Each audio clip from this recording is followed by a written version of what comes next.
हम्म। तो आज जिस क्लासिक उपन्यास पर हम बात करने वाले हैं वो है हार्पर ली का टू किल अ मॉकिंगबर्ड। हम्म। अब ज्यादातर लोगों ने ये कहानी सुनी होगी, एटिकस फिंच, स्काउट, 1930 के दशक का अमेरिका। बिल्कुल। लेकिन हमारे पास जो स्रोत हैं वो सिर्फ कहानी नहीं दोहरा रहे, वो एक सवाल पूछ रहे हैं। सवाल ये है कि 1960 में छपी ये किताब जो लगभग 90 साल पुरानी दुनिया दिखाती है, वो आज भी हमें इतना असहज और साथ ही इतना प्रेरित क्यों करती है? और यही सवाल इस पूरी चर्चा को बहुत दिलचस्प बनाता है। हम सिर्फ कहानी के सार पर बात नहीं करेंगे, हम इसकी क्या कहते हैं बनावट पर बात करेंगे। अच्छा। वो कौन सी साहित्यिक तकनीकें हैं जिनका हार्पर ली ने इस्तेमाल किया, जिससे ये किताब सिर्फ एक स्कूल की किताब न रहकर एक जीवन दर्शन बन गई, जैसा कि हमारा स्रोत कहता है। हाँ, तो हमारा मिशन यही समझना है कि कैसे एक बच्ची की भोली आंखों से लेखक ने हमें समाज की वो सच्चाई दिखाई जिसे हम बड़े लोग अक्सर देखकर भी अनदेखा कर देते हैं। तो चलिए उसी दुनिया से शुरू करते हैं। कहानी है अलाबामा के एक काल्पनिक शहर की, मैकॉम्ब। मैकॉम्ब, हाँ। और समय है 1930s का दशक, यानी महामंदी का दौर, और नस्लीय तनाव वो अपने चरम पर था। बिल्कुल। लेकिन इस पूरी दुनिया को हम देखते हैं एक 6 साल की बच्ची की नजरों से, जीन लुइस फिंच, जिसे सब स्काउट कहते हैं। मुझे ये हमेशा से बहुत कमाल का लगा है। मतलब एक बच्चे की आवाज को चुनना, ये सिर्फ एक नैरेटिव चॉइस नहीं है, इसके पीछे एक गहरा मकसद है ना? हाँ, और वो मकसद ही इस उपन्यास का असली जादू है। देखिए, एक बच्चे के नैरेटर का इस्तेमाल करके हार्पर ली एक बहुत ही होशियार काम करती हैं। वो स्काउट के देखने और उसके समझने के बीच एक खाई बना देती हैं। स्काउट घटनाएं देखती तो है, लेकिन उनके पीछे का नस्लवाद या नफरत या पाखंड वो पूरी तरह समझ नहीं पाती। अच्छा। वो बस देखती है कि बड़े लोग कुछ अजीब सा बर्ताव कर रहे हैं। अब इस खाई को भरने का काम पाठक का दिमाग करता है। सही बात है। हम वो खाली जगह भरते हैं और समाज की आलोचना को किसी उपदेश की तरह सुनने के बजाय उसे खुद खोजते हैं। इसीलिए किताब का असर इतना गहरा होता है। और इस दुनिया में इन बच्चों को रास्ता दिखाने वाले हैं उनके पिता, एटिकस फिंच। स्रोत उन्हें सिर्फ एक ईमानदार वकील नहीं कहता, वो उन्हें कहानी का नैतिक केंद्र कहते हैं। बिल्कुल। एक ऐसा इंसान जो सही और गलत की अपनी परिभाषा पर टिका रहता है, तब भी जब पूरा शहर उनके खिलाफ हो। सही बात है। एटिकस का किरदार इसीलिए इतना यादगार है क्योंकि वो चुपचाप अपना काम करते हैं। वो भाषण नहीं देते, वो करके दिखाते हैं। जब वो टॉम रॉबिन्सन का केस लड़ने का फैसला करते हैं तो वो अपने बच्चों को बहादुरी का सबसे बड़ा सबक सिखाते हैं। वो उन्हें बताते हैं कि साहस का मतलब हाथ में बंदूक लेना नहीं है, बल्कि ये जानते हुए भी किसी काम को शुरू करना कि आप शायद हार जाएंगे, लेकिन फिर भी उसे पूरी शिद्दत से करना, वही असली हिम्मत है। एटिकस के अलावा मेरे लिए तो कहानी की असली जान बच्चे हैं, स्काउट और उसका बड़ा भाई जेम। असल में बदलाव तो उनमें आता है। उनका बचपन मतलब उस एक गर्मी में हमेशा के लिए बदल जाता है। बिल्कुल। जेम का किरदार तो मासूमियत के टूटने का सबसे सटीक उदाहरण है। शुरुआत में वो एक आदर्शवादी बच्चा है जिसे लगता है कि दुनिया में सब ठीक है, न्याय होता है। हाँ, उसे लगता है कि सच हमेशा जीतता है। लेकिन जैसे जैसे ट्रायल आगे बढ़ता है और वो समाज की क्रूरता को अपनी आंखों से देखता है, उसका वो विश्वास टूटकर बिखर जाता है। और फिर कहानी में दो किरदार हैं जो इस अन्याय के केंद्र में हैं। टॉम रॉबिन्सन और बू रैडली। हाँ, ये दोनों ही एक तरह से समाज के बनाए पिंजरों में कैद हैं। हाँ, टॉम रॉबिन्सन वो अश्वेत व्यक्ति जिस पे एक झूठा इल्जाम लगाया गया है, और बू रैडली वो रहस्यमयी पड़ोसी जिसे किसी ने देखा नहीं है पर जिसके बारे में डरावनी कहानियां सब सुनाते हैं। और यही दोनों किरदार उपन्यास के शीर्षक को सार्थकता देते हैं। तो अब हम कहानी के सबसे शक्तिशाली प्रतीक पर आते हैं, मॉकिंग बर्ड। उपन्यास में एटिकस बच्चों को सिखाते हैं कि किसी मॉकिंग बर्ड को मारना पाप है। क्यों?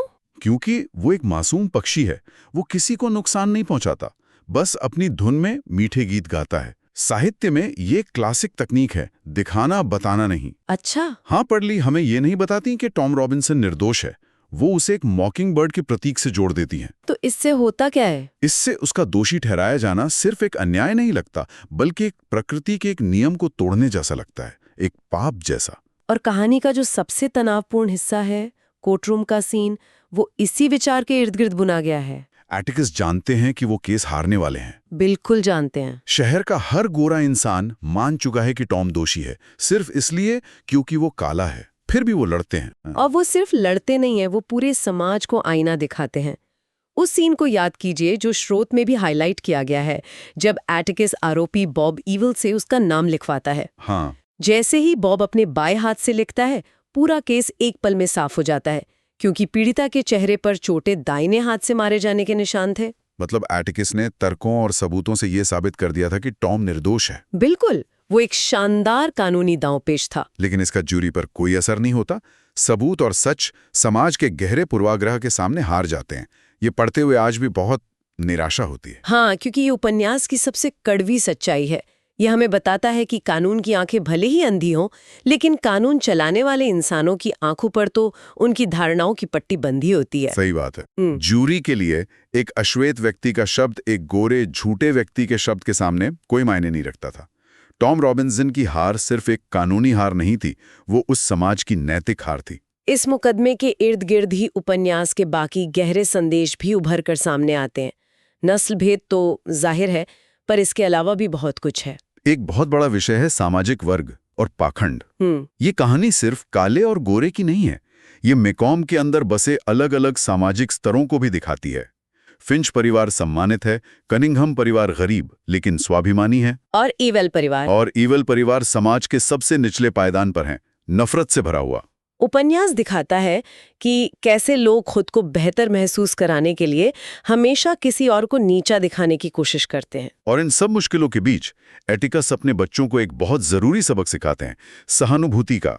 वो कहते हैं कि तुम किसी इंसान को तब तक सच में नहीं समझ सकते जब तक तुम उसके नजरिए से चीजों को ना देखो। हाँ, जब तक तुम उसकी खाल में घुस कर न चलो। और ये सिर्फ एक अच्छी बात नहीं है, ये पूर्वाग्रह को तोड़ने का एकमात्र हथियार है। ये सबक बू राडली के किरदार में सबसे खूबसूरती से सामने आता है। कैसे? बच्चे पूरी कहानी में उससे डरते हैं, उसे एक राक्षस समझते हैं, लेकिन अंत में जब बू राडली उनकी जान बचाता है, तब स्काउट पहली बार उसे एक इंसान के रूप में देखती है। वो उसे उसके घर छोड़ने जाती है और उसके पोच पर खड़ी होकर दुनिया को उसकी नजरों से देखती है। उस एक पल में एटिकस की सिखाई हुई बात किताब के पन्नों से निकलकर जिंदा हो जाती है। वैसे हार्पर ली का लिखने का अंदाज भी बहुत खास है। भाषा बहुत सरल है, मतलब एक बच्चे की भाषा, लेकिन उसमें भावनाएं बहुत गहरी हैं। बिल्कुल, ऐसा लगता है जैसे हम स्काउट के साथ ही बड़े हो रहे हैं, उसी के साथ दुनिया की अच्छाई और बुराई को समझ रहे हैं। बिल्कुल, और यही इस किताब को आज भी इतना ताज़ा बनाए रखता है। अगर यही कहानी किसी बड़े के नज़रिए से लिखी जाती तो शायद वो एक गंभीर और उपदेश देने वाली किताब बन जाती। हाँ, शायद। लेकिन स्काउट की मासूमियत के फिल्टर से हम समाज के विरोधाभासों को बहुत साफ-साफ देख पाते हैं। जब वो पूछती है कि एक ही तरह के लोग होते हैं तो वो एक दूसरे के साथ इतना बुरा बर्ताव क्यों करते हैं, तो ये सवाल किसी बच्चे का नहीं बल्कि पूरी इंसानियत का सवाल बन जाता है। सही बात। तो अंत में हम उसी सवाल पर वापस आते हैं जिससे हमने शुरुआत की थी। ये किताब आज भी इतनी प्रासंगिक क्यों है? स्रोत किसे 5/5 स्टार देता है और इसे एक जीवन दर्शन कहता है। ऐसा क्यों? क्योंकि जो मुद्दे ये किताब उठाती है, नस्लवाद, सामाजिक अन्याय, अफवाहों और नफरत का असर, भीड़ के साथ बह जाने का खतरा, ये सब आज भी है। वो आज भी हमारे समाज का हिस्सा हैं। शायद उनके रूप बदल गए हैं, लड़ाई के मैदान अब सोशल मीडिया पर आ गए हैं, लेकिन मूल संघर्ष वही है। ये किताब हमें याद दिलाती है कि नैतिक साहस दिखाना, दूसरों को समझने की कोशिश करना और निर्दोषों के लिए खड़ा होना, ये हर दौर की जरूरत है। तो ये सिर्फ एक कहानी नहीं है। नहीं, ये एक जिम्मेदार नागरिक और एक बेहतर इंसान बनने की गाइड बुक है। टू किल अ मॉकिंगबर्ड एक कोर्टरूम ड्रामा से कहीं बढ़कर है। ये मासूमियत के खो जाने की, अन्याय के खिलाफ खड़े होने की और उस साहस की कहानी है जो अंधेरे में भी उम्मीद की एक छोटी सी किरण जलाए रखता है।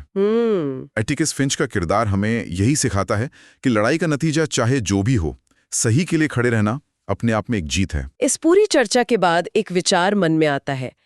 एटिकस ने अपने बच्चों को सहानुभूति और साहस का पाठ पढ़ाने के लिए अपने कर्मों का इस्तेमाल किया। आज के डिजिटल युग में जहां हम सब सूचना और गलत सूचना के शोर में जी रहे हैं, जहां किसी को भी बिना जाने समझे दोषी ठहरा देना बहुत आसान हो गया है। हाँ, बहुत आसान। सोचने वाली बात यह है कि हम आज के दौर में अपने समाज के मॉकिंग बर्ड्स को पहचानने और उनके लिए खड़े होने की शिक्षा कैसे दे सकते हैं। ये सवाल ये किताब हमारे लिए छोड़ जाती है।